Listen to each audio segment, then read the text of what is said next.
a playlist original.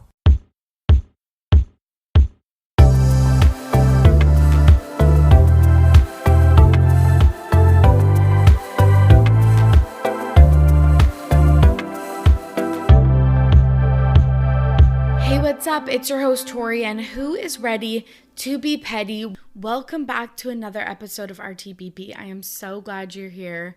I am back from my little East Coast trip.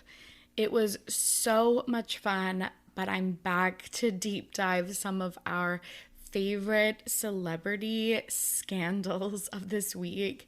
But let's do a few updates of things that I've covered in the past that I need to give updates on. So my trip was really fun. I met so many of my favorite and your favorite podcasters that I've collabed with over the last 4 years.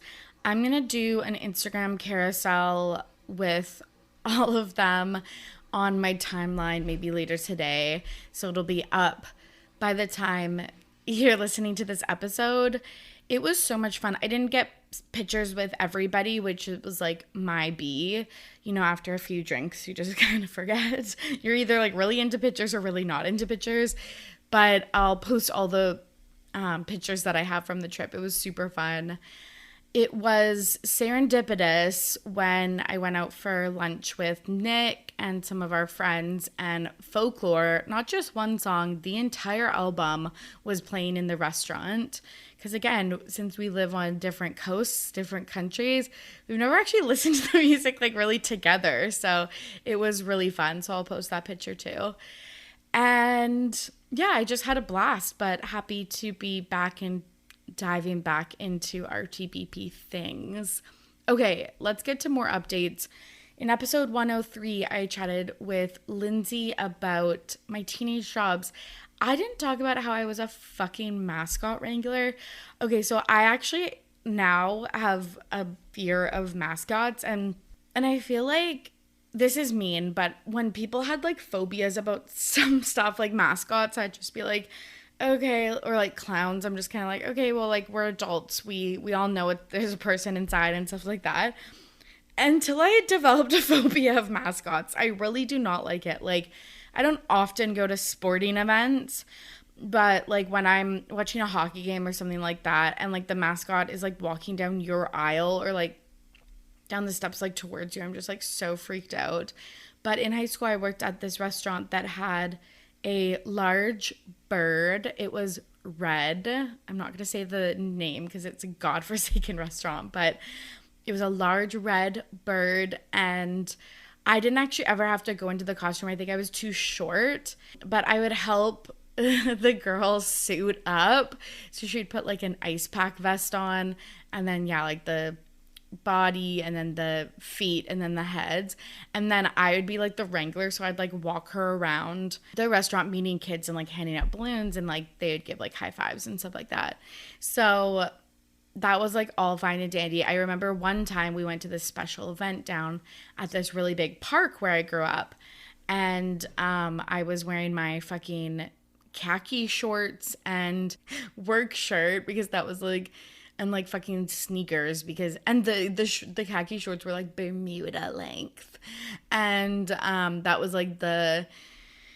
the outfit, the uniform at the time. And I remember I saw this guy I liked at the park, and I'm walking around with this bird, so obviously your eyes just go immediately to the mascot, and I'm hey, at least I'm not in the costume. I guess if I was in the costume though, I could have hid, but I was just walking the bird around.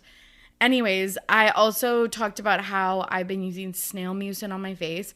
Okay, so I'm never going to buy that again because I looked it up what it was after when I couldn't explain it on the podcast. And they make the snails anxious, and then they squirt out the mucin, I guess. So I'm this seems problematic. I don't want, I'm not vegan or veg, but I don't eat a lot of meat or tons of animal byproducts. And it just, I don't know, it makes me sad to think that they're making the animal scared before collecting its mucin, just so I can look a little bit younger and have more luscious skin. So won't be buying it again, but still do really like it. I got a big bottle, and yeah, excited to continue. Also, I looked up research because I'm a girly that will research the product before I put it on my face or body, and there is like no good research done. So probably stick to my hyaluronic acid or like a glycerin, but it was just fun to try out. I'm, again, such a fool for TikTok purchases. In episode 104, we talked about how Florence Pugh and Olivia Wilde were possibly in a feud. She finally posted on her Instagram about the movie, which I'm very excited about. And I haven't been to a movie theater since 2019. So I'm going to, I think, watch it in theaters. But she posted, like, can't wait for this movie to come out, like, coming out so soon. And it's just so funny because with all of her other movies, she does, like, literal paragraphs. And so I think that they saw the headlines. She was asked to post about it, and she was like, what is the bare minimum that I could do for this post? And then she did it. So she is a fucking petty queen. In episode 105, we reference Monty Lopez. He's been coming up way too much. So he was cheating on Sherry. Again, he's Addison Rae's dad. And Tana Mojo, surprisingly, doesn't come up on this podcast a lot, but like she is a problematic queen. Her content is just so good, but she's so bad. Like it's so tough to consume, but she's so fucking funny. But she was talking on the Jeff Wittick podcast about how she has seen Monty out without Addison, without Sherry, making a big deal of taking off his wedding ring, you know, talking to young girls, etc. Even though she didn't name him explicitly, everyone knew who she was talking about. And Monty like went off. He was so fucking slut-shamey and misogynistic. He was like basically calling Tana a slut, asking what the audience thought her body count was. It was just so fucking bad. Like this coming from a grown man was coming from anybody, but like especially a grown man, it was just absolutely disgusting. So I feel really bad for Addison and Sherry. I think they both still unfollow him, but I don't know, these child stars, man, it's really sad. And then the other story we covered on 105 with Lauren and Jordan from Centennial Beauty was Chase Hudson releasing a new song apparently about Charli D'Amelio and Heidi D'Amelio responding on Twitter. The song finally came out. It's, of course, all over TikTok. The chorus is like a new TikTok trend. I'm going to read you some lyrics and we can decide if we think they're about Charli or not. So again, just a reminder, Charli used to date Little Huddy or Chase Hudson, which apparently wrote this song with one other person, not Travis Barker. And Charli is now dating Chase's friend, Landon Barker, son of Travis Barker. And it's really interesting. And if someone could explain this to me, because I am still so confused, but like Chase Hudson was at the Kourtney Kardashian and Travis Barker wedding. They are friends. Travis Barker is like a mentor to Little Huddy. So then why is he putting out this song if it's about his son's new girlfriend? So I'm just so confused. So maybe, again, it's all PR. But I would like, even if I was a celeb and wanted PR and wanted my ex to do well, because it seems like they're still friends, I don't think I would be okay with them doing these types of lyrics for like any type of clout. So a few years ago, he released a song called America's Sweetheart, and Charli was featured in the music video. And then this song is All the Things I Hate About You, which, come on, 7 Things I Hate About You did it better and will always do it better. But anyways, these are some of the lyrics. I just love reading lyrics out on RTBP. Okay, take a bow. You've got everybody fooled. I got you figured out. Now you're choking on your words. Well, you should spit it out. Now that I gave you the world and you gave me hell. Which it's like, okay, he was in the hype house with Charli. So it's like, you didn't give her a career. She was literally the most followed person on TikTok. and you're like definitely a cliff note or a little footnote in her story. And then the chorus is, and sing it with me because it's all over TikTok. I can't sing it. You're a showstopper, a bad liar, homie hopper, drama starter. All my friends are fucked. We all got you in common. You're so fake and everyone should know about it. And all the things I hate about you. Which is like, homie hopper obviously maybe alludes to her dating Landon. And then the thing about her sleeping with all his friends is like wild.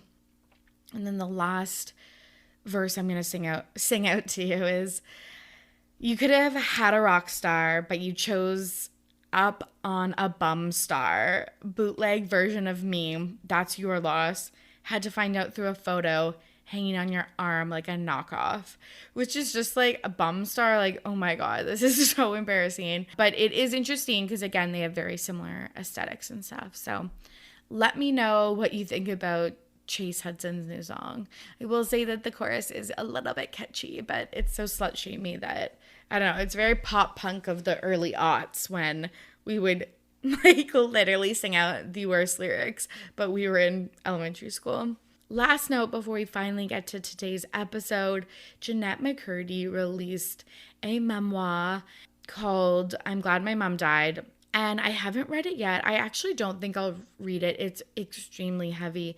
But I have been listening to her in some interviews, and I listened to Claire and Ashlee cover it on Celebrity Memoir Book Club, and really highly suggest watching or listening or doing both to that episode. I will give you a content warning. Please listen to it in a good headspace. Take care of yourself. Take breaks, all of that. She talks about her eating disorder, her mom's abuse, and the abuse of Dan Schneider, who is the creator of many Nickelodeon shows like iCarly, like Sam and Cat, like Victorious, and like our fave show Zoe 101. So I just wanted to mention that because we did talk a lot about Jennette McCurdy not coming back to the iCarly reboot and just wondering why that was happening. And it is so very clear and so very valid of why she decided not to come back to the iCarly reboot. So I just wanted to give a shout out to Jennette McCurdy. We talked about #Justice for Jennette McCurdy way back in the day, and yeah, it still rings true. Okay, it's been fun catching up. I hope you have a fun time listening to this episode. Let's get right to it. Here's my conversation with Lia. I'm back with a very special guest. Lia from the Ashlee and Jessicast is here. Lia, how are you? I am so good, and I am so excited to talk about these topics. These are right up my alley. I know. We have so much to get into. I'm so excited. Can you tell the listeners a little bit about you and your podcast? Sure. My name is Lia. I am an actress. I live right outside of New York City in New Jersey, and I am also an avid podcaster. I am obsessed with all the topics that I cover. So if you are looking for just overviews, summaries, not going to happen. It's detailed. Find like those 20-minute podcasts. I respect it. I don't know how they do it though. Neither. It doesn't work. I don't get it. Like, I can talk about one topic for 20 minutes. Like. Exactly. So, yeah. So right now I'm doing a series on Lindsay Lohan, which is very in-depth. Episode 10 is out right now. Episode 11 is coming out very soon. I'm on the jail time section of her life right now, so it's getting really intense. And I started the podcast to, obviously it's called the Ashlee and Jessicast. So I was covering all things Ashlee and Jessica Simpson. And I still am. I still do episodes on them, like in between Lindsay. So what I did about 8 months ago now in January, I just expanded to other pop culture topics because as much as I love Jessica and Ashlee, there's only so many times I can say, Jessica actually isn't stupid. Okay. She's so smart. Have you read her book? It's just like, it was getting repetitive. So they're still the stars of the podcast, but I'm covering other topics now. So I did a Ben Affleck series. When Scream came out, I did some episodes on that. And now I'm covering Lindsay, and I'm trying to decide what the next series is going to be. Nice. Okay, I love that. And I was on your pod. We talked about a Newlyweds episode that heavily featured Joe Simpson. It was so funny. Yeah, it was a disappointing episode. I think it was by far the worst one that I've seen. So I apologize. And I'm so grateful that you were on because I needed somebody that was very pop culture literate and could have fun and wasn't just going to be like, what is this? You know, why? Like, where is Jessica? you know? Yeah. How did you get into pop culture? Like, how do you have such a in-depth knowledge of, like, especially like obviously like 90s, 2000s, 2010s pop culture? Mm-hmm. I don't even know. Like, I don't remember because it was that, like, it was that I came out of the womb and I was like, what's going on with Madonna? But no, I mean, my mom is super into it. My mom loves music and movies, and she was a stay-at-home mom for the first like 6 years of my life. So she would always have movies or TV on when she would like play with me, or if she would clean the house, she would always have music on. And, you know, I think some kids are like passive and they don't even notice what's on. And I was like transfixed and I was like, what is that? And who is that person? And what is this about? And she would like sit down and explain to me, you know, like what acting was and stuff. And, you know, I'm an actor now. So like it obviously was very influential. Totally. Yeah, I get that. That's kind of similar to me. Like we always just had People magazine around. We always had entertainment news on in the background. So it was just like, I can't remember like when I pinpoint started following this stuff, but it just is like ingrained. It was just woven into my, like, you know, the fabric of my childhood.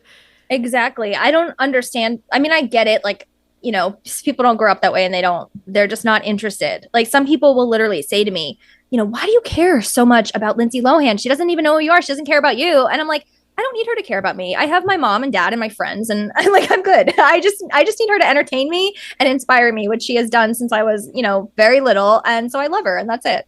Yeah, absolutely. Yeah, I get that question not super, super often, but sometimes when I'm like, oh, I host a pop culture podcast, people are like, oh, like I'm not really into pop culture, but it's like, how can you not be when it's like the most interesting people and stories and it has such a cultural impact on our lives? Like, I don't understand when people are like out of the pop culture sphere. Yeah. And I think I'm also just interested in people in general. Like if you invite me to a dinner party, I will go up to every person there at some point and be like, so what's the deal? How'd you meet your wife? You know, where are you from? What's your job? Like I'm interested in people. And so I think obviously famous people have this extra layer into their life where it's like they don't just live their life. They have a constant mirror up to their life, which I think is terrifying and fascinating. And it just, like, I care about what's going on with Jennifer Aniston. I do. Like, I'm going to LA in a few weeks, and if I don't run into her at Air One or something, I'm going to be very disappointed. Literally, I feel like I need an LA trip to just like walk around in Air On or like just hang out at like, I don't know, Runyon or something like that, just to bump into somebody. I'm dying to go there because, you know, I always hear stories about people doing stuff like that. So I just want to be able to say, oh, I'm going to Runyon. I don't have time. I'm sorry. I can't meet up with you. I'm en route to Runyon. I love that. Well, you'll have to report back if you bump into any celebrities. I was told if anyone wants to know a tip, I was told that if you go to Starbucks in the morning in Malibu, just the Malibu Starbucks, and you just sit outside with your coffee, you will see like 3 celebrities. I would be there every morning then. Yeah. I mean, it's, you know, it's natural. I like honestly working the industry, like I've been around celebrities a lot, but like I've never just run into one in LA. Totally. It's a different experience. It's so different. Yeah. Not like meeting them after like a concert or a show or whatever. I just want to bump into Jennifer Aniston on the street in her gray t-shirt and baggy jeans. Yeah. Or Courtney Cox. The real win would be seeing the 2 of them together. Oh, God, yeah. I'm manifesting that, so. Yeah. So, as you said, we have like a billion stories to cover today because I've been on vacation, so I've been a little bit out of the loop. So I'm so excited to talk about these stories today. First, we're going to talk about the Kardashians because how could we not? We're going to talk about Victoria Beckham and Nicola Peltz. We're going to talk about the Girls Next Level, the new Girls Next Door podcast, Lindsay Lohan, Britney Spears, and then Lia is going to nominate a Pettyweight Champion of the Week and share her This Week in Petty story. Let's get into it. The Kardashians, like, I say this every time I talk about the Kardashians. So it's like they've had another bombshell week. Like they will never not be in the media. But Kim and Pete allegedly have broken up. Mm-hmm. What were your first thoughts when you heard about this? I was surprised that it was this soon. I'm definitely in the camp of like, I do think it's a PR relationship. I don't think it's 100% fake in that, like, I don't think that they just literally, go on a walk outside and get their picture and then go home and don't talk to each other. Like, I do think that it's more of, they are friends. I don't think they're in love. Like, I think, maybe they sleep together and have fun or whatever, but it's not, serious or anything like that. They were never going to get married. And I do think it was the perfect move for her. And, she is with this guy that's talked about all the time. And that's their goal. Like, they need to stay relevant so they can keep selling their products and selling themselves and their show and all of that. But how mad do you think Kim was when the baby was born the next day? Because yes. Okay, so you think that they announced it and then Khloe's surrogate just went into labor? Or do you think that like they purposely came out at the same time? It has to be that she just went into labor, right? Because Kris would not allow the Pete and Kim story to get cut off so quickly. It did get cut off really quickly. And everyone was talking about how Pete and Kim were together for 9 months and then Khloe's baby was born after 9 months and stuff like that. And I was like, that's getting a little like too on the nose. Like Kris Jenner works hard, but she's not like fucking God. She's not right. She's not making all these events happen like to that much of detail. Mm-hmm. Yeah. I agree with you that I think that, yeah, still a PR relationship, but I think that they have like a mutual respect for each other and definitely hung out together. Mm-hmm. And maybe, again, that was for the purposes of making it look real or that they just enjoyed each other's company. I think I started to get even more suspect when her skincare line came out and she was like, Pete and I love skincare and like had all these like anecdotes about Pete loving skincare. And I was like, I just like don't think that's his like jam. And then the other one was when there was like a Skims line that came out that was specifically like the boyfriend fit of like t-shirts and kind of like boxer style briefs and stuff like that. And I was like, again, a little too on the nose. But for some reason, and maybe it's just because, again, I've been away on vacation and I haven't been able to scour the internet, I feel like they're not broken up.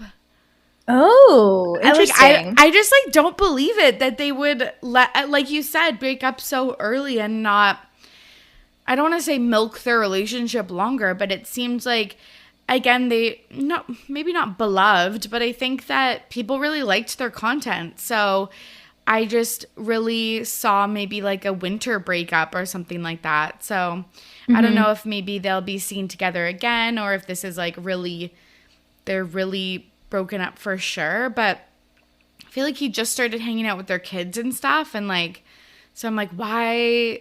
I guess relationships end for any number of reasons. But I'm like, why now? It just seems like they were just ramping up. Mm-hmm. I agree. And I think that some of it has to do with Kim's image as a more serious lawyer and businesswoman. The next guy is going to be someone who is more of an intellectual.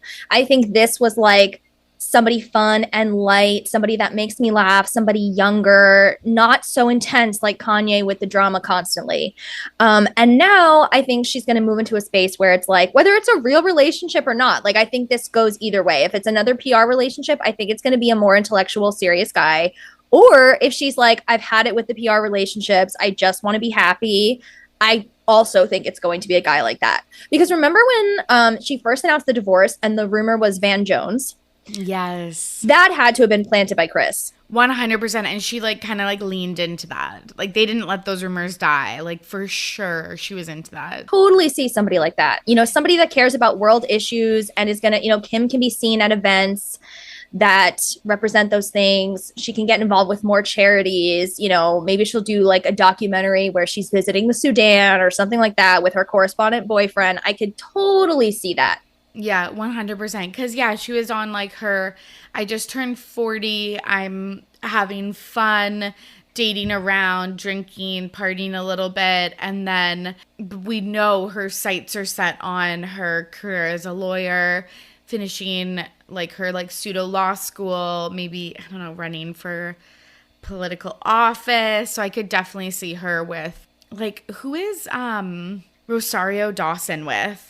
Oh, I don't Cory know. Booker? No, that doesn't sound right. Oh, Is it yes. Cory Booker? Yes, Okay, yes. I thought did they break up? They did break up. Yeah. They did break up. But it's like I could see her with someone like that. Mm-hmm. But it's kind of funny. Sometimes I think like people like Kim Kardashian, sometimes I think that they will never have a normal romantic relationship. Like that. Yeah. Like just kind of like even like the president, like a president or someone like that. Like sometimes I'm like, if you weren't together with your spouse, like I feel like you just don't have relationships like us normies. Yeah, it's almost that she's too deep in the weeds of celebrity. She cares too much about it. Yeah, absolutely. Totally. You know? And her image is so crafted and stuff that even if she wasn't in a real relationship, they would still have these kind of PR moments on the street and stuff. So just fascinating. So then, yes, the baby of the hour, Khloe and Tristan surrogate baby, was announced. So Kim's and Pete's news came out like Friday afternoon, and then like Saturday morning it was announced that Khloe and Tristan had welcomed their baby boy. And then like a few days later there was like those rumors that Khloe had broken up with her private investor boyfriend. Does he exist? No, he doesn't. He's Okay. 100% the definition of like, oh, I have a girlfriend, like she goes to another school. Or like, we're long distance, we like Skype or like whatever. Like, right. it's 100% not true. Like that's one thing I will lay my life down for. Like the Kim and Pete thing being PR, like I could be wrong, but this I'm not wrong about. Mm-hmm. But yeah, it's been so interesting seeing all of this Khloe and Tristan stuff because he was gallivanting around Europe. It seems like I was reading in the news last night that he hasn't met the baby yet. So I don't know. Not so important to him, you know? I know. Well, I don't think he met his son that was born in December either. So no, why be bogged down with children? I mean, you have so many women to sleep with. You have so many drugs to do. It's just, you know, it's a ball and chain. Several balls and chains at this point. Literally. Like, it's so wild.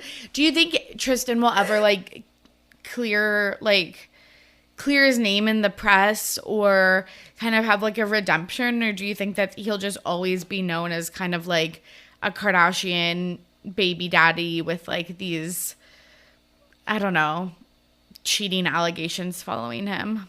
I mean, I kind of see him being like Eddie Murphy, who doesn't Eddie Murphy have like 12 baby mamas or something? And, you know, I heard Mel B talking about how, like, you know, they try to make everything nice on Christmas and they all get together, all the baby mamas and all the kids and everything. I mean, he would have to do that with like a big group picture, kind of like the Kardashian Christmas card with all the kids and all the baby mamas and, you know, be like, I've made good by all these people. But I don't see that happening until he's like 50. I know. You know, he doesn't want to. That's the thing is like, you have to want to change. You know, people always say, oh, people don't change. People change if they want to change. If it's everyone else that wants them to change, nothing is happening. So I don't know. I don't see it happening for a long time. 100%. And it was really interesting because I think it was Khloe's post made by Khloe. She said True finally has a sibling. And I was like, well, she has technically two other siblings, like I know that you're just like not including in this. Like, it's Khloe. So wild. And like, I have a bunch of like friends and podcast friends and everything that have half siblings or step siblings, and they're like, well, they're still my siblings. Obviously, that sounds like the bleakest statement, but like, obviously, they're still my siblings. So when I saw that, I was like, oh, that's like because I'm like, Khloe, with Kendall and Kylie, you don't say, oh, that's my half sister. You're like, that's my sister. Mm-hmm. So I was like, oh, that's so, I don't know, just sad. But maybe those kids will connect over their wild upbringing when they're teens or like in their early 20s or something. Yeah. It's tough because I love Khloe. I really do. And I want the best for her. But I mean, you can't deny that she got really lucky because her family like became famous right at the time where she really had to like figure out what she was going to do in her life. And she just kind of was able to coast. And I feel like Courtney took up most of the drama with Scott and everything. And she didn't really have to do a lot on the show. And then she married Lamar, and it was like, okay, she's getting a little more interesting. Why did she marry this guy after 1 month and all that kind of stuff? And I love her sense of humor and I love her style. I think she's gorgeous. As we talked about, I am obsessed with Good American, legitimately the best Kardashian brand and my favorite denim brand. But you can't deny that she sees her children as legitimate and the other ones as illegitimate. And she like, it's almost like she blames them, even though they're just like innocent little babies who didn't ask to be born. And, it's like, include them in your like, have a play date. You have endless money. You can do whatever you want. You can fly them out and their moms, and you can say, look, we've all been wronged by the same guy. Let's bond. I don't hate you. Like, I get it. I was charmed by him too. And I, like, I'm stuck in this scenario just the same as you are. So why don't we just like embrace it? She could do that, but instead she's just like, finally Tristan had another baby. I know, a legitimate baby, like right. In her eyes, especially because they put such an emphasis on like all the cousins. Right. Like all of the Disick kids are always with the Kardashian kids, and Dream's there, and like all of that. And so, yeah, you would just think that she would want to include these other people. But yeah, it doesn't look like that's ever going to happen. No, she's in her own world because she doesn't have to be anywhere else. That's how it is with a lot of these celebrities. Like, they don't care about anything else because they don't have to. Yeah, that's a really, really good point. Yeah, and I wonder if these women were more, like A-list or whatever, that there would be a different relationship. Oh but I think, God, yes. Yeah, but since they're just like lowly influencers or whatever, like, yeah, I just feel like they're not going to get the time of day. Oh my God, if he knocked up Rihanna, Khloe would be over there so fast. Yeah, literally. Literally. Okay, the next story we wanted to chat about was Victoria Beckham and Nicola Peltz. I feel like this is so interesting because I love Victoria Beckham. She was like my favorite Spice Girl. I've followed her career. I just love her so much. But I feel like we don't usually get negative press around their family. So Nicola Peltz, she's 27. She's the daughter of a billionaire, Nelson Peltz, like very like Republican, probably like NRA money. She married Brooklyn Beckham, who's 23, the oldest of the Beckham kids, in April 2022. And there's been rumors leading up to the wedding and post-wedding that Victoria and Nicola don't get along. And it's like so interesting, some of these like kind of back and forth things that we've seen in the press. Do you think that there's any like legitimacy to these rumors that they're in a feud? Honestly, I don't know, but I feel like it depends on... Here's the thing. I'm an Aries and so is Victoria. So yes. We are natural born leaders and we will take over anything. So I could totally see Nicola being like, I'm not even going to give her like a hair of a chance to be a part of this wedding, because then it's going to be the Victoria Beckham wedding. And, she's a billionaire. This girl, her dad is, whatever. She doesn't need Victoria to connect her with designers and a venue and all this stuff, right? And, maybe Victoria would have really enjoyed doing that, So I could totally see her being disappointed. It's her first son. And, why did he have to get married at 23? I mean, oh my God. Could Victoria and David be thrilled about that? I mean, yes, it's to a billionaire, but they're almost billionaires. I mean, I don't know how much money they have, but it certainly doesn't matter at this point, so I don't get it. I think just date for a while. And if you're so in love, you're going to be together forever and you just have to get married. Why not wait a while? You could, if you're going to be together forever anyway, get married in 5 years, So I could totally see Victoria like not being thrilled with the whole situation. And also, being kind of offended that she wasn't included, if that is in fact the case.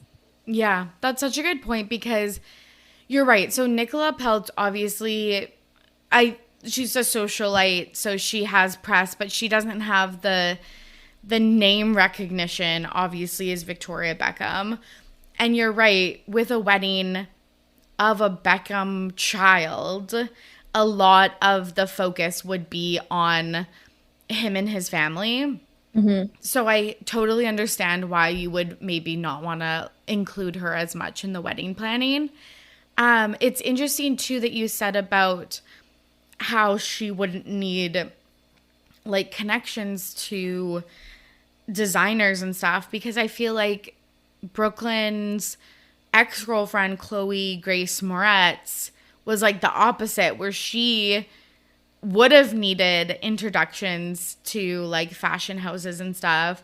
Mm-hmm. And she was seen on, like, multiple occasions wearing Victoria Beckham's own line. So that was really interesting, too.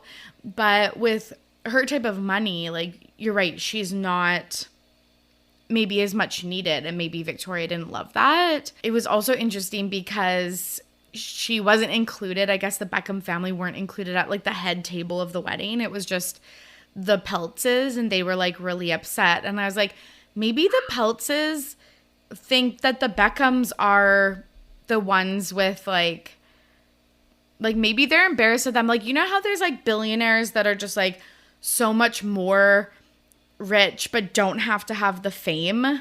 Mm-hmm.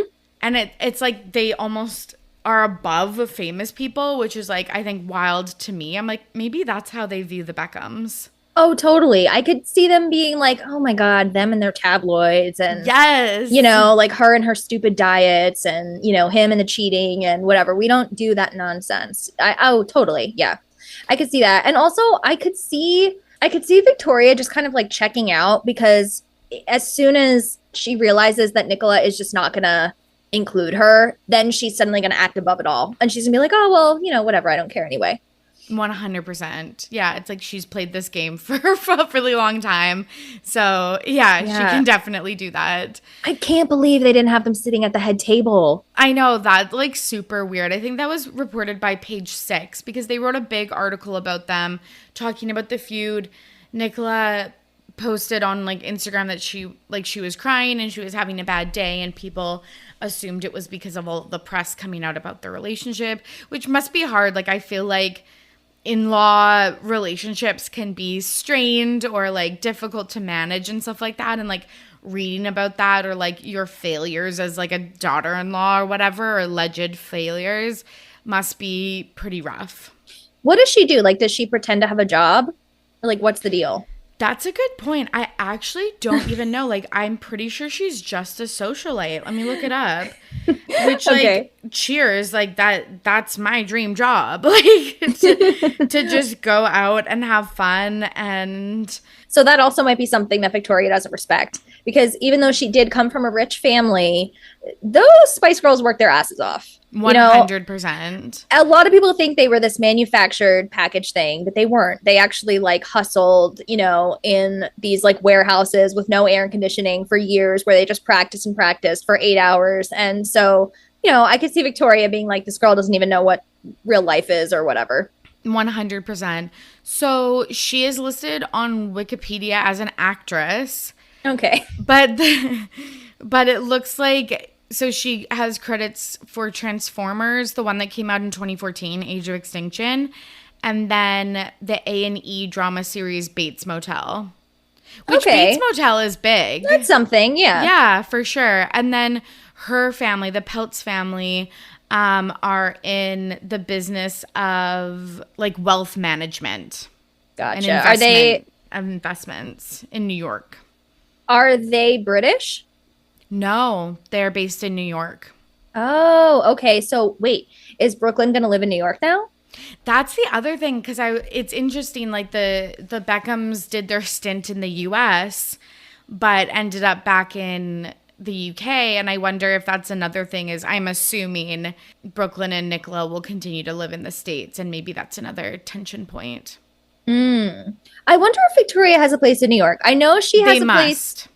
They must. I know she has a mansion in Miami. Yes. But I mean, I could totally see her being like, well, you know, she took my baby boy away from Yes. the United Kingdom. Yes, 100%. Yeah. I feel like they are the type of couple that would have real estate in like the major cities in the US, but yeah, maybe it's still too far away from home. He's been doing some like weird business ventures as well, like kind of he had the series, like the web series about cooking, and he changed his Instagram handle to @Brooklyn Peltz Beckham.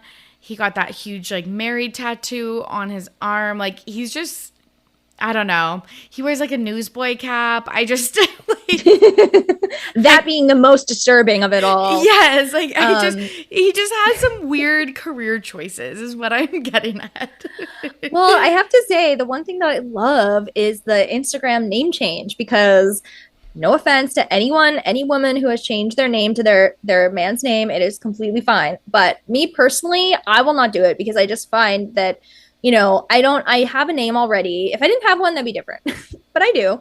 And I think it should be more like in this day and age, it should be more like, okay, whose name sounds better? What name do we want? Do we want to mix the names? Maybe I'll take your name, you'll take my name. What do we want to do? Instead of just automatically, I mean, I feel like all the girls that I went to high school with, they get married and literally 30 seconds after they say I do, the Facebook has changed. And I'm just like, I don't know. It's from an outdated time when people would be like, okay, well, dads would be like, here's my daughter. And also I'm giving you a cow for the dowry. And it's like, and so, you know, she's going to take your name. Now she's your responsibility. And I just don't sit well with that. So I love that he put her name in the middle of his name. I think that that's really sweet, but also it could be like an FU to mom, right? Like if mom is pissed, it could be like, well, I'm Brooklyn Peltz Beckham now, you know? Totally. And again, their family name might get them into different doors than the Beckham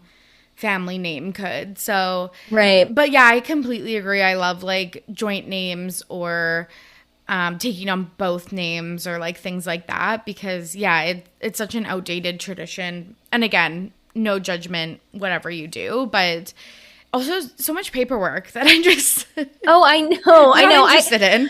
It's so funny. I love the Friends episode when Phoebe goes to change her name after getting married and she realizes she can change it to anything. Yeah. Because I feel like that Friends episode taught me that. Like, I think I thought that when you legally sign your marriage document, your name is just like changed. I didn't realize you could go change your name to anything. Totally. So, and it's like, we just do it because it's like, it's a tradition. If we had grown up hearing that when you marry someone, you pick an entirely new last name that no one's ever had, then that's what we would do. So it's like, whatever. 100%.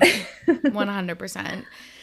Brooklyn and Nicola kind of chatted about this to the media. They were just like, there's no feud. Nicola was like, I couldn't wear Victoria's line because we couldn't get it tailored in time or something like that. So we had to use someone else. And are you kidding me? Yeah, some of those things I was like, that seems a little bit sus. But like, it's interesting that they've been notified that this is happening and are obviously following it really closely. So we will see. Wow. Victoria Beckham definitely doesn't eat. She definitely doesn't sleep.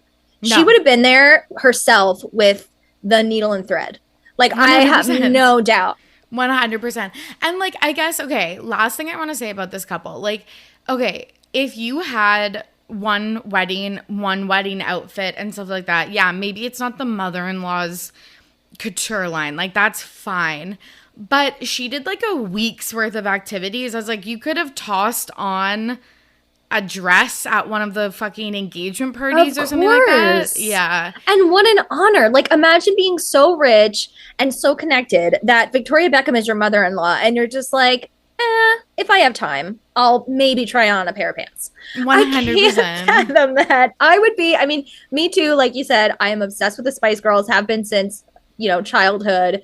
And like I said, I'm an Aries. Like, I take control of things, and I probably would be 100% in control of my wedding in any scenario, except if Victoria Beckham was the mother-in-law. I would just be like, tell me what to do.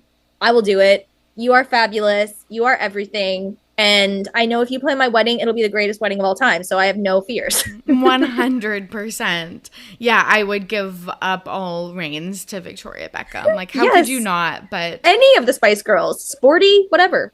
I don't care. Truly. Like, literally, I'm fine with any of them. Truly. Well, we'll see how this plays out next. But yeah, waiting on the edge of my seat just because, yeah, I feel like we don't get negative Beckham news. It's always just like, we're the cutest family at like sporting events and stuff like that. So this was juicy. Mm-hmm. Okay, the next thing we wanted to chat about was Holly Madison and Bridget. I'm going to say her last name wrong. Marquedt? Marquedt. Marquedt. Okay. Mm-hmm. Gave my best, like, like maybe French interpretation. But they're doing a rewatch podcast of The Girls Next Door, and it's called The Girls Next Level. I am just so excited for this. I cannot wait. It's like, if I could choose like a kind of obscure TV show for someone to do a rewatch of, it would be The Girls Next Door. Yes. I mean, it's my favorite reality show of all time. It's so good. So that makes total sense. Yeah, which is saying something because I host a podcast called the Ashlee and Jessicast. Yeah, so, yeah. And they both had TV shows. Yeah. Yeah. Newlyweds is right up there. Like, Newlyweds is almost just as good. But I don't know. I have been so completely fascinated with that show since the first time I saw it. And I remember I was very young when it came out. So I remember seeing the commercial on E! and being like, I don't want to watch, like I was a brat. I was like, I don't want to watch a show with Hugh Hefner and his 3 gold digger girlfriends and whatever. And then I remember I was in the kitchen with my mom. We were like baking cookies or something. And the show came on after something else we had been watching. And, neither of us were going to like stop and go change a channel. And within about 3 minutes, I was like, I love these women so much that I can't stand it. I'm transfixed, and I have watched every episode like 10 times since then. So yeah, I cannot wait. And I've been watching, Holly's been doing her own rewatch series on her YouTube channel. Yes. But we're not getting any other person's opinion. And everybody sees things differently, experiences things differently, remembers things differently. So I am very interested to hear what Bridget has to say, because I feel like Bridget by far got the best deal out of the 3 girlfriends and had the best time. And as a result, most likely has the least amount of trauma. So I'm really interested at how she interprets that part of her life, because I feel like there's absolutely no way it's going to be as negative as Holly. But at the same time, she has to acknowledge that this was a messed up situation. And how much of Holly's experience did she share? And I think Kendra saw the whole thing as more of a job and an opportunity. Like, I'm out of the strip club. I'm in a mansion. Like, I'll live with any annoying girls. I don't care. I'm eating 5-star meals every day. And I think Holly and Bridget invested their hearts and souls and their dreams into it. And they put a lot into Playboy, which is now an image that's very much cracked and complicated with the secrets of Playboy and all that kind of stuff. So I think it's going to be fascinating. And I probably will listen to the first episode at least twice. Yeah, I totally agree. It's so cool how, like, this is why I love how democratized the, like, social media is, where it's like, Holly had something to say. She started her own YouTube video, and then it ended up morphing and shifting into, like, I'm assuming a paid podcast opportunity, and we reap the benefits of that. Like, it's so cool, and I'm so excited. But yeah, you're right. Like, Holly and Kendra over the years have really talked about their experiences, the Playboy Mansion. I've seen less from Bridget, just because I don't follow them to like such an like probably to the degree that you follow them, but they're always orbiting in my circle. But right. Yeah, obviously it's just been really interesting and sad hearing especially Holly's side of things. Like, I listened to the Call Her Daddy episode. I listened to her rewatch episodes on YouTube. I've read her memoir, like all of those things. And yeah, and just, you're right. Just to be able to see how it's going to act with her counterpart, I'm just really excited to see that. I wish Kendra was there for just so it's well-rounded, like, so it's everybody's perspective. Like, that would be the dream, but they obviously aren't on speaking terms and haven't, like, made up. So we're not going to get that. Have you heard Kendra's, like, recent interviews when she was promoting her new reality show with the realtor thing? No.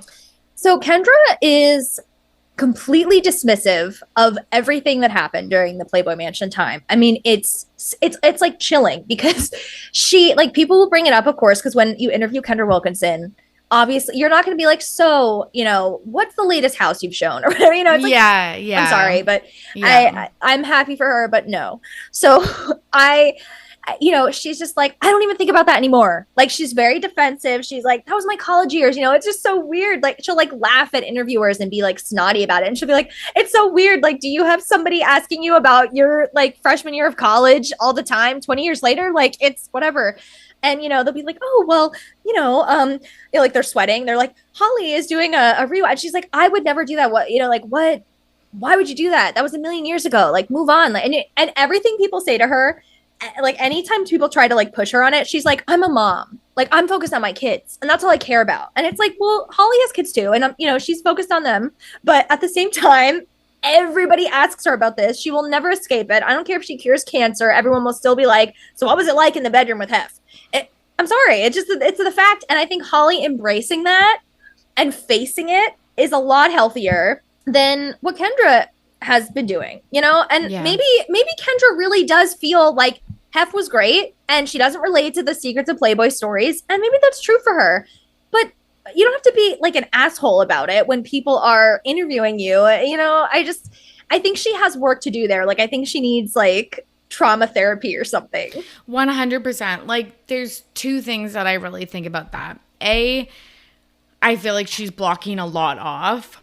Yeah. Which I think if she doesn't want to talk about it to the press and she's saying that, that's fine. But I hope she's talking about it with someone, because I definitely think that a lot of what she, like, her inability to talk about it or her refusal to talk about it probably stems from it being really harmful. And I think you're right that, like, I think every girl's experience was different because, well, there was, like, the main girlfriend and then the other girlfriends, but then also it seemed like when I've researched or listened to people talk about it, many girls had different experiences. Yeah. And so I don't want to assume that the same things happened to Kendra, but I think that the fact is this is a guy that had multiple girlfriends and, like, an exploitative magazine. So I'm like, even if you don't want to talk about the drug use or the sex or the abuse or whatever, those parts are, like, factual and things that we could all see from the get-go. Right. So, yeah. And then the second thing that I just think about Kendra, too, is, like, I know there's such a part of me that it's like, I get when celebrities are like, if I was Jennifer Aniston and people like, what was it like taping Friends? And I'm like, fuck, that was like 30 years ago. Like, I've done 1,000 other things, like, whatever. I would probably be annoyed too, but I do really like when people embrace it. Like how Kristen Cavallari and Stephen Clutty, like, finally started embracing Laguna Beach and stuff like that, because I'm like, that is so pivotal for not only you in the time, but us. Like, Laguna Beach was pivotal for me. It sounds like Girls Next Door was pivotal for you. Like, all these things, like, it impacts us too. And I'm like, sometimes I'm like, just talk about it. we want to talk about it. Like, yeah. Like, it's, sorry for still being interested in that, but that is, like, such a big deal. So I don't know. I feel like there's two sides to that. I would be annoyed yet honored at the same time if people kept asking me about things. But anyways. Did you have a favorite out of the three, or do you now? I think I always liked Holly because, yeah, she was like, seemed like the most like hopeless romantic. She loved her Disney princesses. Like, she just, when I was growing up and stuff like that, I just loved that like very traditional, like, I don't think I'm like that as much anymore, but like, it just seemed like the definition of femininity and stuff like that, which again, I know that's not the case, but yeah, I definitely feel like I gravitated more towards her. But I always appreciated Bridget and Kendra too for what they brought to the show. Yeah, I was obsessed with all three of them. Like, I was so fascinated and still am that he at the time could have had any girl, you know, and they're all flocking to the mansion and they're like desperate to I can't. But you know, he could have had any of them, and he picked these three girls, and I was like, oh my God, he doesn't just like sleep with these like brainless bimbos. Like, they all three have these unique personalities. They're super interesting.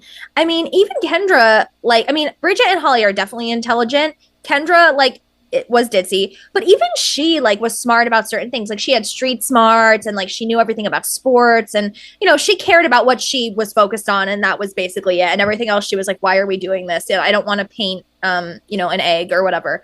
You know, yes, doing all those activities. I know, but I love that. Like, I was like, that seems like a lot of fun, like a sleepover with your friends, and you get to do fun activities that like most people would think is like childish. Like, I know. Anyways, I think it would have been fun too. Yes.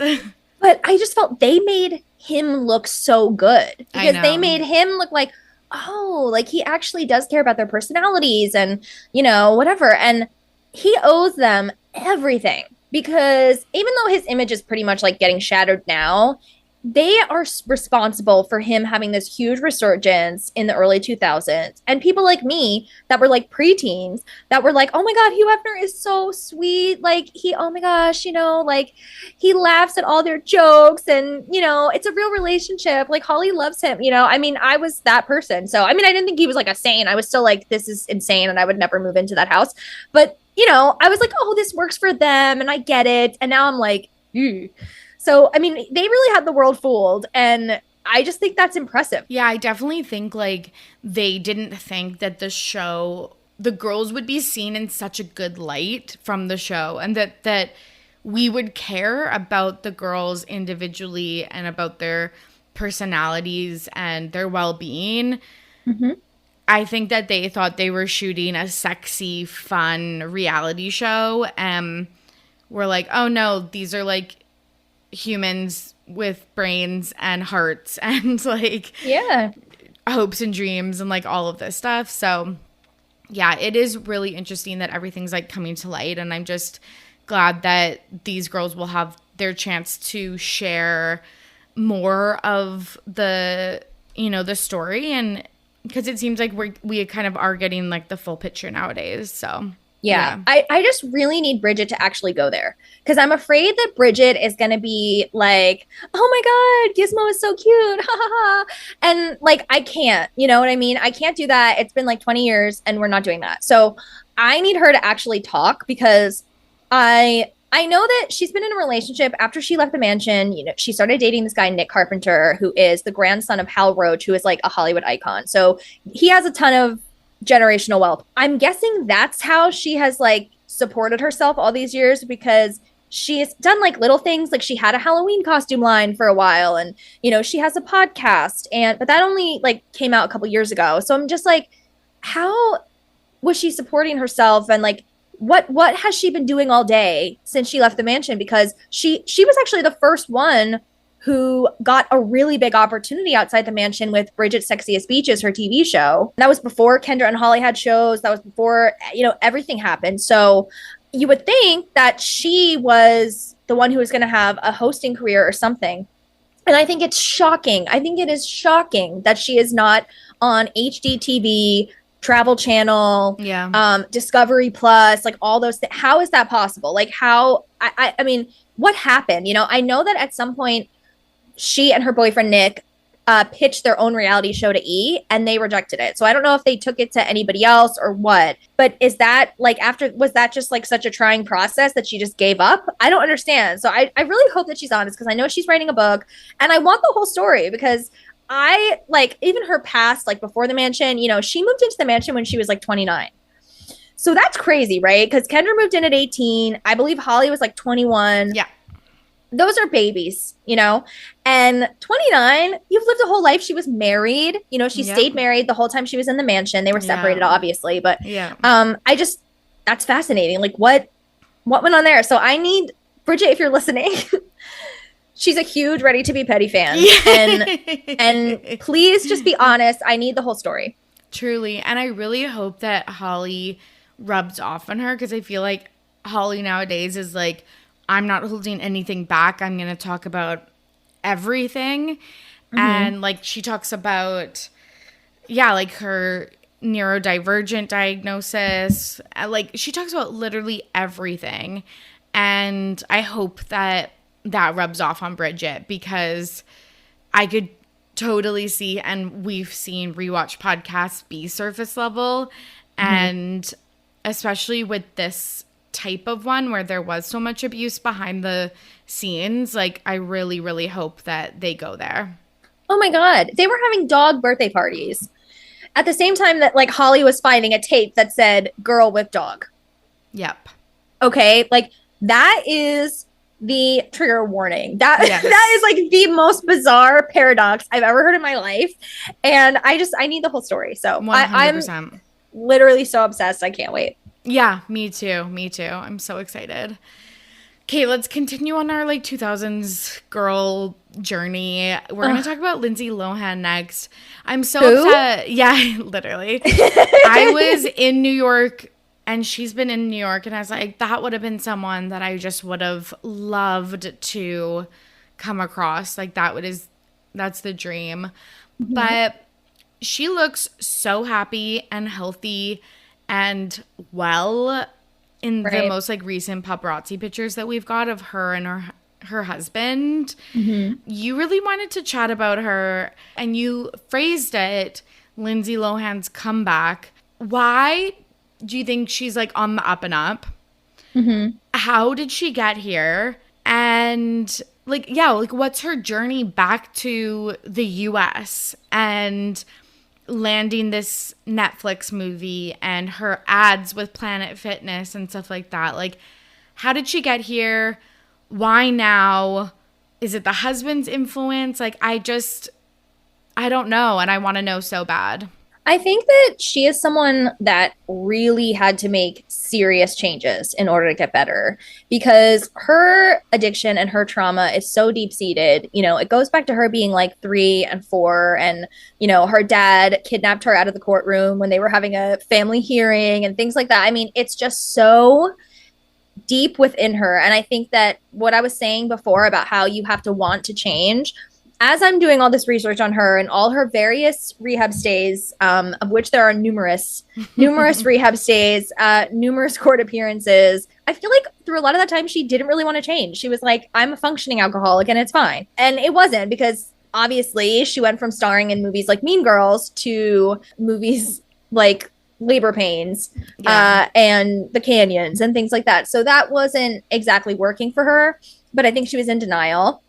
And I do think that she made a really gigantic change, which is she moved to Dubai years ago and got very comfortable there and has a whole life there and has, you know, friends and things, you know, to do all the time there that don't involve people following her around. And it really was like, when I was trying to do this episode, because my new episode is going to be the jail episode, I mean, the amount of coverage on her life is insane. I mean, I must have spent like 20 hours on this one episode. I'm not kidding. Because it's just so in-depth. Reporters were so down and dirty. They were paying people off left and right that were in jail with her, in rehab with her, trying to figure out everything. And it's like, you can say whatever you want about her, but nobody deserves that type of assault on their entire identity and very being. It's like people have to know everything. They have to follow her everywhere. And I just think that we saw, when you see a big change like that, like she's literally moving across the globe, not just, I mean, the big key is that paparazzi are illegal in Dubai. But I also think, you know, as she's very close with her family and she talks about that all the time, how much she loves her family. But she also moved to the other side of the world away from them, right? So I feel like that's incredibly relevant because that's part of why she was the way she was. So I feel like she had to get away from everything that she knew. She moved to this place where the rules were completely different. The culture is so different. And I think doing that, I mean, how could you not grow? And how could you not learn from that? So I feel like that is major. And as far as why now specifically, I'm not really sure, you know, why not 2 years ago or 3 years ago or something like that. Something changed in between the Lohan Beach House and right now. Because when she was on that Lohan Beach House press tour, I mean, she still sounded like a 90-year-old woman who smoked from age 12. She was still in denial of a lot of things. She was not making sense in some interviews. Not that I think she was high or drunk. I don't. But I think she was like just not wanting to get into her entire past. And that's really all people wanted to hear about. And now, I mean, on her podcast, she's just so thoughtful, you know, intelligent, articulate. And I'm really fascinated by the fact that her podcast, like, she doesn't seem to be trying to have the most popular, trendy podcast. Like, it seems like she's just genuinely doing whatever she wants and interviewing who she wants. Because if that was me, I would be like, Lindsay, your first episode has to be Tina Fey, Jane Fonda, Dennis Quaid, like one of these big stars that you worked with, somebody who loves you and knows you, Jamie Lee Curtis, and you know, Rachel McAdams, anybody from Mean Girls, you know, I mean, why aren't you having like a whole big throwback of the early 2000s? Paris Hilton, you know what I mean? That would be trending everywhere. And I think she's just like not interested in that because she got as big as you can get as an actress and she's over it. So I think now she just wants to like kind of slowly roll out this comeback. You know, she had a song come out in 2020, which is actually like a decent song. She did this Christmas movie, which I'm sure is going to be very Hallmark. It's a Netflix movie, but it seems very Hallmark. And I'm sure it will be like cheesy and dumb and have the same plot we've seen 1,000 times. But that's okay because like it's kind of like a soft opening of a restaurant. It's like we don't need to go full throttle and give her like, you know, this big dramatic role where she's like crying and doing all this stuff. Like she's just going to be, you know, sitting under the Christmas tree with Cord Overstreet and eating a gingerbread cookie. And that's fine. Like, that's fine. So she has 2 other movies in this Netflix contract. So nothing has come out about what are those about, what's happening there. So I'm literally foaming at the mouth like a rabid dog for that. I cannot wait to find out what she's going to do next. Like, is it going to be another just like basic whatever type of movie? Or is it going to be something that she can really sink her teeth into? Yeah. I love that. Okay. This is sorry. Really I know. No, this is so great. Just because I'm like, what happened?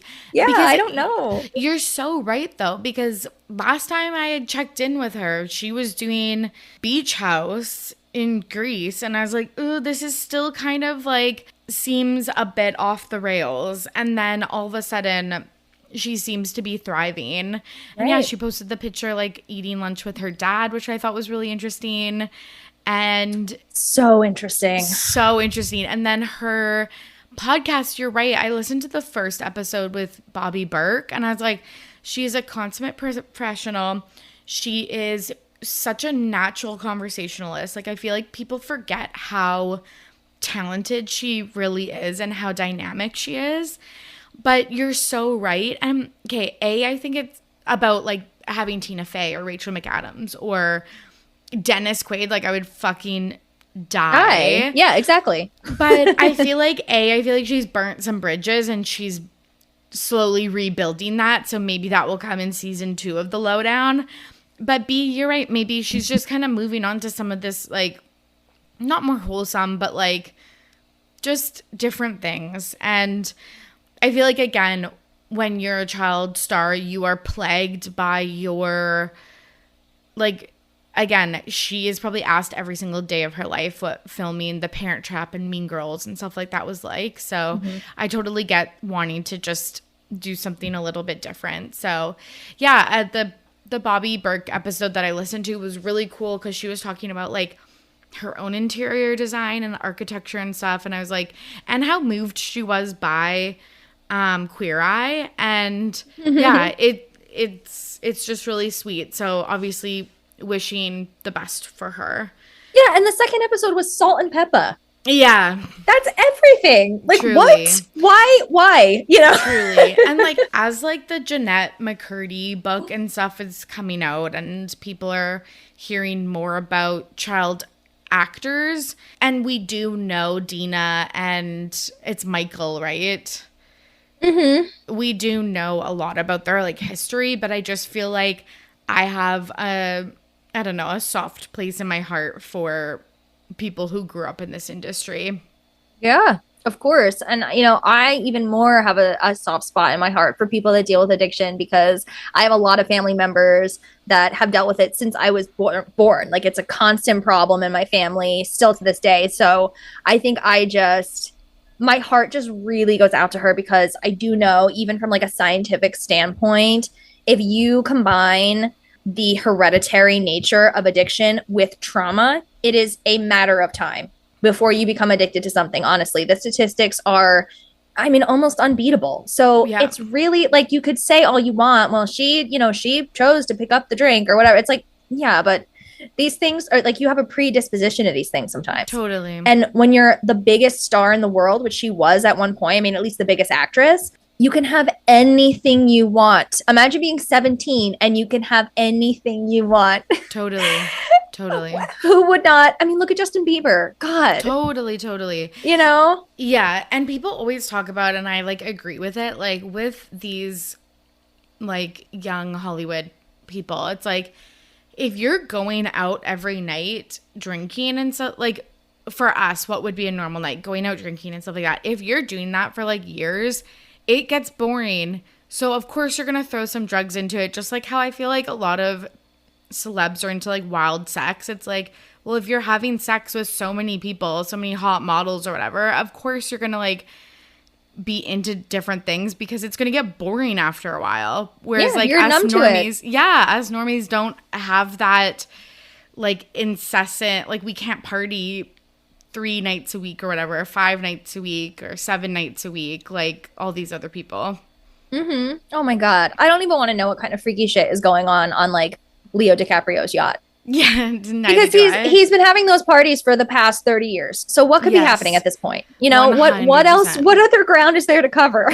Totally, because it's like I went to house parties when I was in high school, and then clubs when I turned 19, which is the legal drinking age in Canada. And it was like, after a few years, you're like, I've seen it all. I've seen every club. I've like had every drink. Every night kind of starts to feel like the same. So, okay, the next and last 2000s girl we're going to talk about is Britney Spears, in honestly the wildest twist of events, because I did not think we were going to hear from Kevin Federline, which like was my bad, because with all of the conservatorship stuff ending, it was only a matter of time before he chimed in. But he sat down for an interview specifically talking about Britney, her parenting style, how she like just basically perpetuating the narrative that she is unhinged and like unwell.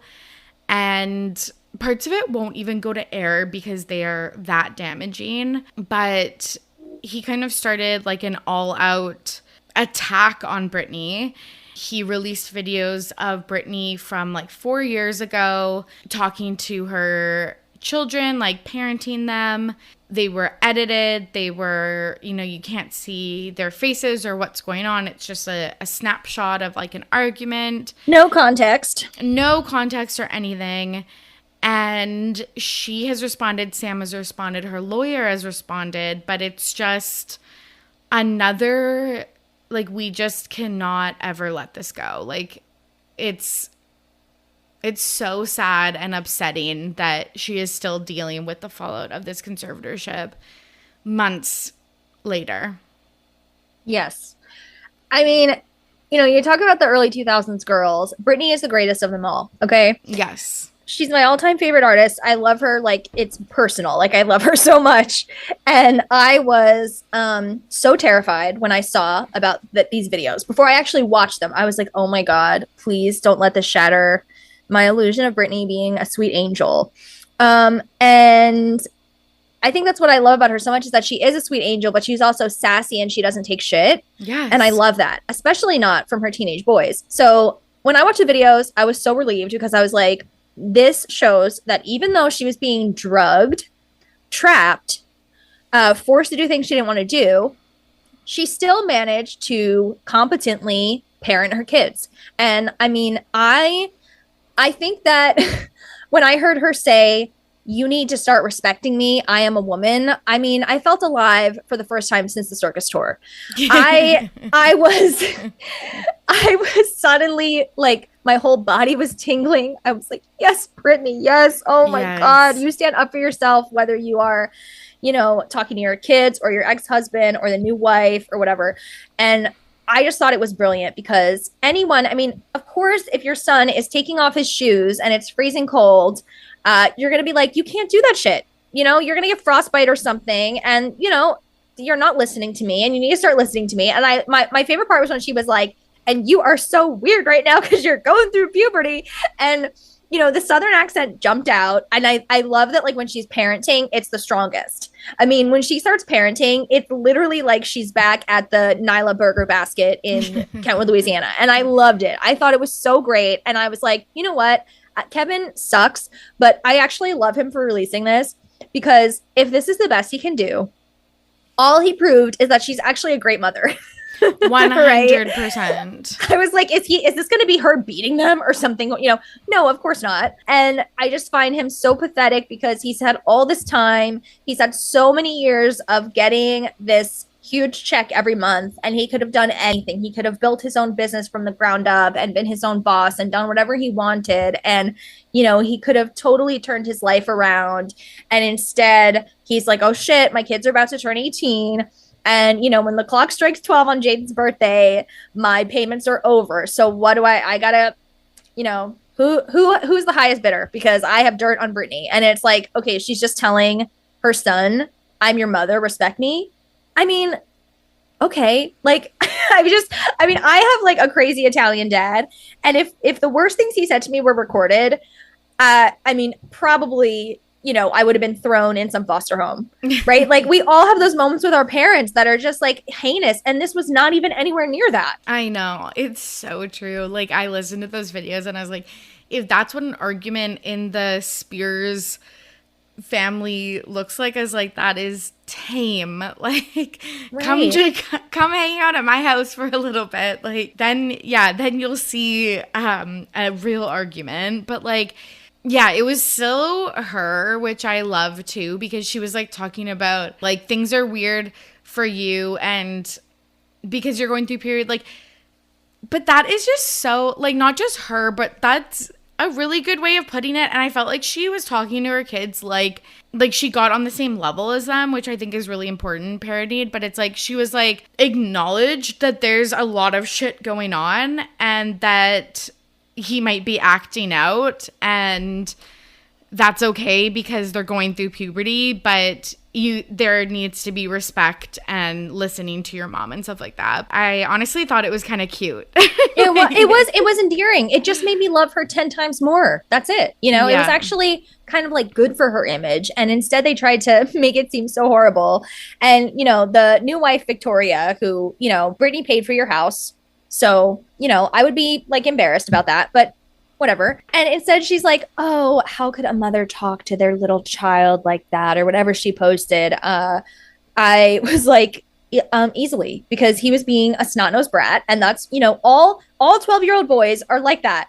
Okay. Like, and they have to be told, like, I mean, she's just being a mom, and any mom, I'm not even a mom and I know that, but I know especially moms hearing that were like, are you kidding? Like, absolutely. You know, it was totally no big deal. Totally. And just like you said at the beginning, it's like, how can you parent under a conservatorship when you have all of your rights and freedoms stripped away? What does that leave you? So, like, again, the way that she was talking with like compassion and like a plea for respect, completely normal. Yeah. Like, literally completely normal. It does make sense now that her sons weren't at the wedding. But I do hope, because she did talk about like parenting teenage boys is difficult on Instagram and stuff. And I hope that they do end up like making amends and kind of healing that relationship, because I can only imagine the shit that Kevin has talked about Britney for the past 18 years or whatever. And of course that would poison you against your mom if you're hearing from your dad, someone that you love and respect, these lies about your mom. So yeah, I really hope that they can, you know, heal their relationship, and because I know being a mom is like obviously really important to her. Oh my God. Even when she was at the height of her fame and she was doing like Slave for You and stuff, they'd be like, where do you want to be in 5 years? And she would be like, oh, I think I'm just going to do singing part-time and I want to be a mom. Yeah. You know, literally always that is what she wanted, you know, and my heart breaks for her that they wouldn't let her have a baby. And now she's had a miscarriage and all that kind of stuff. And I am just like praying that she gets pregnant soon and it's a healthy pregnancy and everything is fine and she can get another chance at this, because I feel like so much was just ripped away from her. And, you know, she has said, like, I accept that I am traumatized and I will never be better. And that's, you know, that's so heartbreaking, but it's also kind of beautiful that she can like own it and be like, okay, these are the cards that I'm dealt. So like, what do I do now? Yeah. And I feel like those boys must be so confused. Like, I had people commenting on my Instagram and saying like, oh, I can't stand those boys. And I'm like, they are children and they have grown up in this environment that is like completely bizarre. Yeah. You cannot wrap your mind around what it must be like, because we really don't know.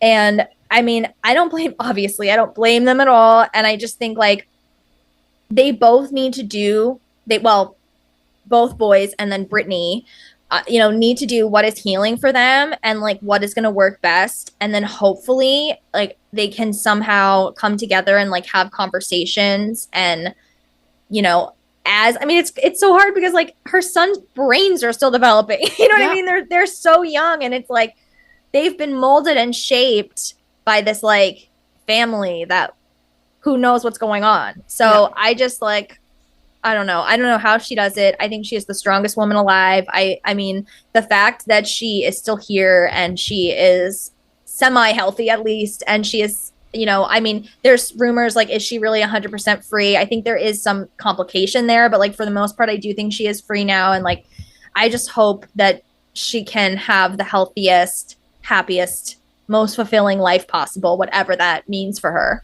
Yeah, absolutely. Yeah, me too. And I know it's interesting that we get to bear witness to like this aftermath of the conservatorship and stuff. But yeah, I just wish peace and health and happiness for her.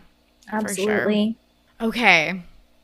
Let's do a quick pivot. Okay. To Pettyweight Champion of the Week. This is the part of the show where Lia is going to nominate a Pettyweight Champion of the Week, someone in the media who did something petty and it was iconic.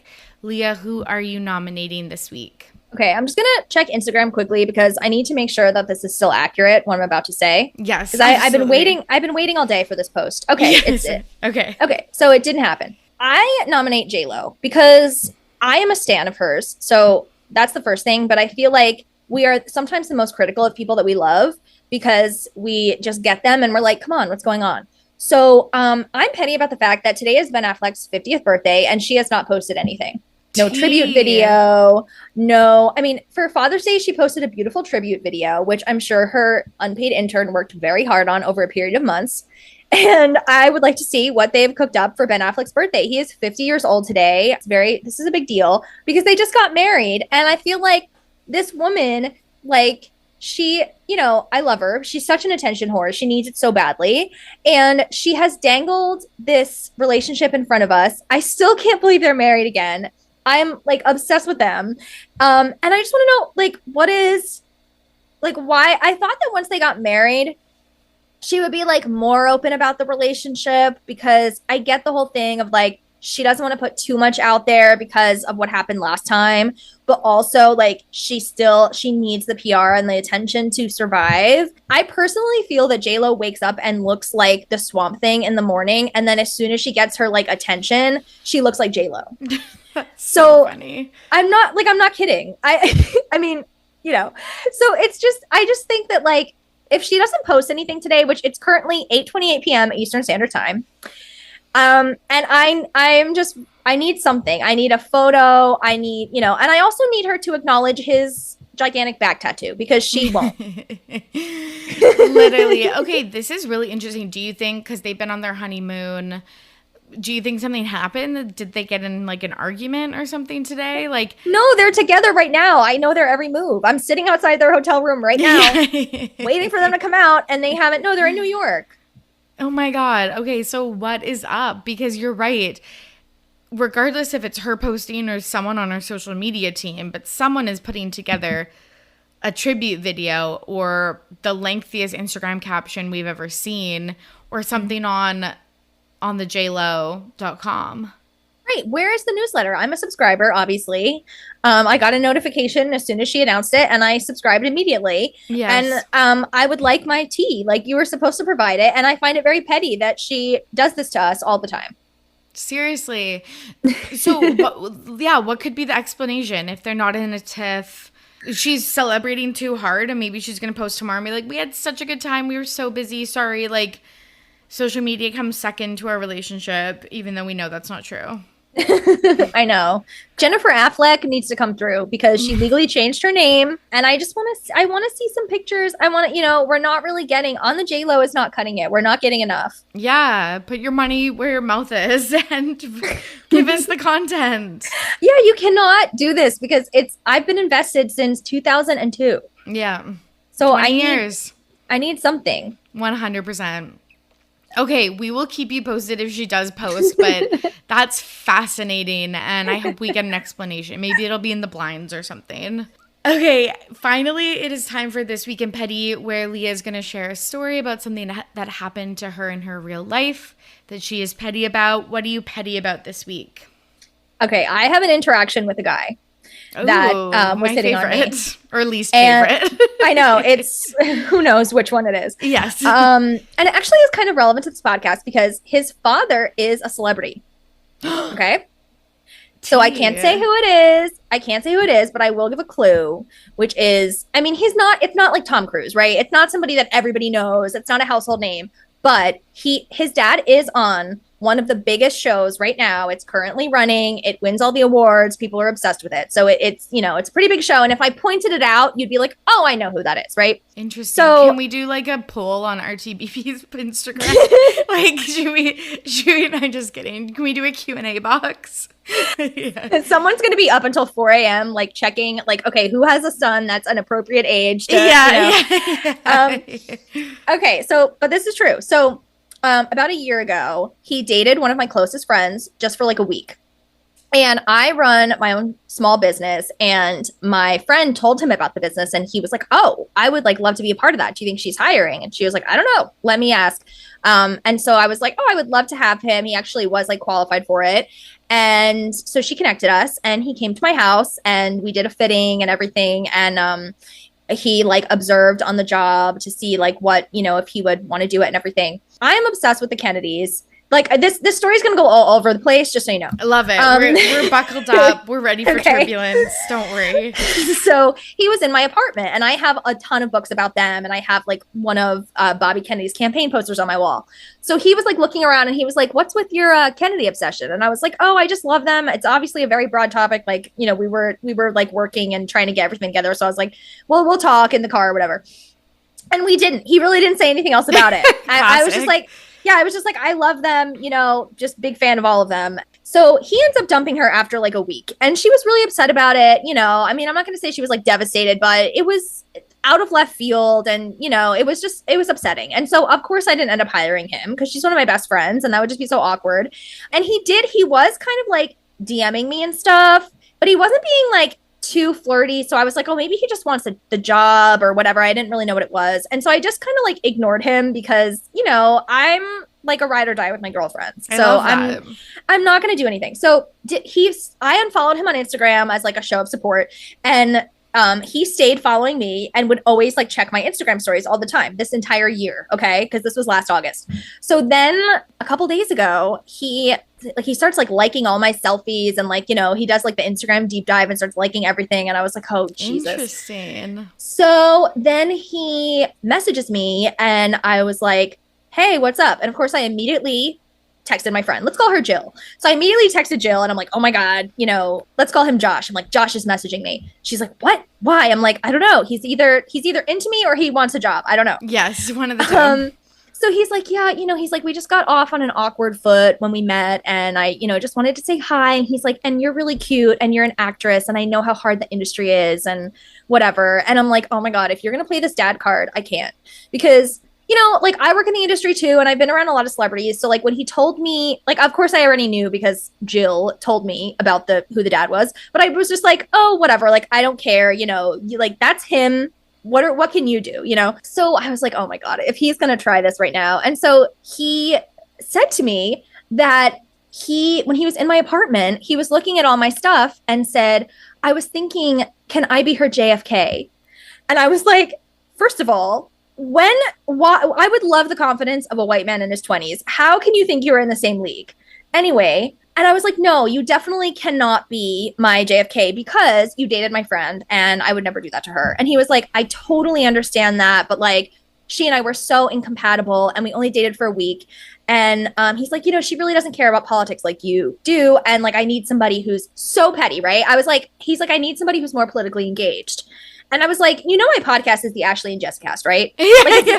Like it's not the Bernie Sanders cast. And I mean, I do care about politics, but I'm more of like a social issues girl, like Black Lives Matter and LGBTQ plus issues and stuff.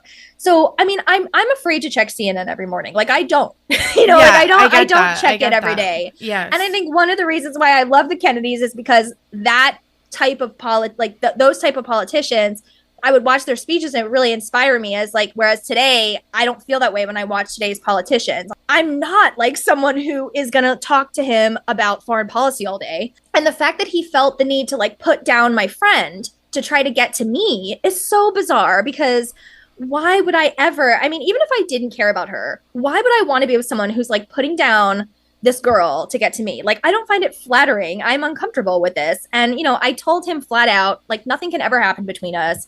And, he could have said like, hey, I felt something for you that day, but like, I knew it was inappropriate. So I waited a year and I just thought maybe I would shoot my shot. And like, Jill is amazing, but it just didn't work out between us. But instead he starts, talking about, he's like, I'm really worried about Ukraine.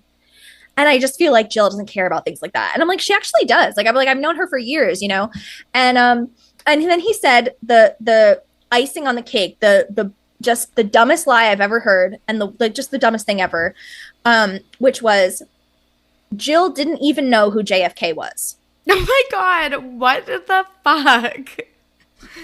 I mean, besides the fact that, first of all, I've known her for like 5 years. So obviously I know that she knows who he is. But I mean, right? Like, this is not an indie band.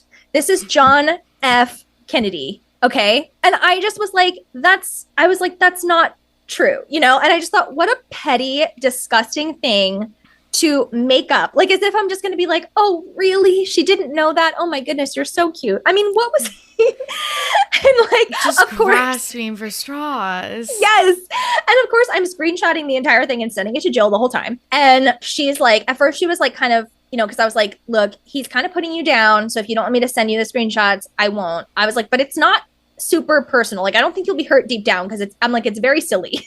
She's like, okay, send it to me. So I sent it to her and she's like, actually, this is the best closure. And I was like, I know, right? Because first of all, how happy are you that he dumped you after a week so you didn't waste your time? And also, like, you're not missing out on anything because the best he can do is like, your friend doesn't even know who one of the most famous people in history is. And therefore he's like, it just makes me crazy because you care about history and like nobody else does. And I'm like, most people, I feel like, like, this is not an underground topic. Like, it just it was so petty and so wrong. And, I just, as soon as I read that, because as soon as I like went over the bullet points that you sent me, I was like, oh, I have the perfect story. I mean, I've heard a lot from men trying to sleep with me. Like, I have heard some bizarre things, but trying to convince me that one of my best friends of 5 years doesn't know who JFK is, that takes the cake. That's new. Like, that's a new angle for sure. Can't. It's just so wild because you're totally right. Like, honestly, if they had a brief relationship and he met you and was like still thinking about you a year later, I could see if he was like laid it out like that. Like, me and your friend dated really briefly. I would want to try something out with you, and you know, we can navigate it really respectfully and like all of this, I'd be like, okay, yeah, sure, whatever. But like going about it this way is so bizarre. Yeah. And I never would have gone with it anyway, because first of all, like I said, I would never do that to my friend. Yeah, Second there's of all, enough guys out there. Oh my God. Yeah. I mean, you know, he's not my type either. So it's not like a big sacrifice on my part, but like, at least if he had said, like, you know, Jill is so great, but she's just not for me. Like, we just didn't click. What, you know, I totally get what you're saying, though. Can you and I be friends? I would love to discuss, like, some historical topics that I feel like you're into, and I don't meet a lot of girls that are into them. Like, you know, do you want to, like, get coffee or something and talk? And I would have been like, you know, as long as, like, we totally keep it platonic and, like, Jill is okay with it, then, like, maybe we can be friends. But no, he just completely shot himself in the foot and ruined it. Like, I will never talk to him again. And I want to know also, if he didn't see the JFK stuff at your house, would he even know that? Because I'm like, was he asking Jill a lot of questions? Because, again, she is probably engaged in politics. Most people are, especially nowadays. But, like, was he asking her those questions? Or did he need a literal poster to, like, he's like, oh, I don't meet a lot of girls that are into politics. It's like, or did you not ask? Like, I know. And the thing is, one of the things I said to him was, like, maybe she just wasn't in the mood at the time to get into, like, a really deep discussion about she knew you for a week. Exactly. So, yeah, just the desperation. I'm so over it. Totally. Politics are personal. Obviously, politics affect everybody, but when you have skin in the game, like, it's sometimes you don't want to talk about it, especially if you're like out on like some fun, flirty first couple dates. Like, especially, yeah, it's so, I don't know. Like, I'd want to talk about it, so I made sure I was dating someone who had the same values as me, but like, I think specifically, like, it's not always the first thing that's coming up when you're like just trying to get to know somebody. Yeah. And sometimes it's just like a really deep, serious conversation, and it brings up, I mean, it's triggering for some people. Yes. So like, I wouldn't necessarily want to do that right away. Like, I know in my relationships, it's usually like I've gotten to know people a little bit more. It's not usually like the first conversation week. Point. Yeah. So whatever. I just love how you're like, okay, he's like starting to like my posts and like viewing my stories and stuff. You're like, I know it's coming. Then all of a sudden, like clockwork, he's sliding into your DMs. Yeah. Classic.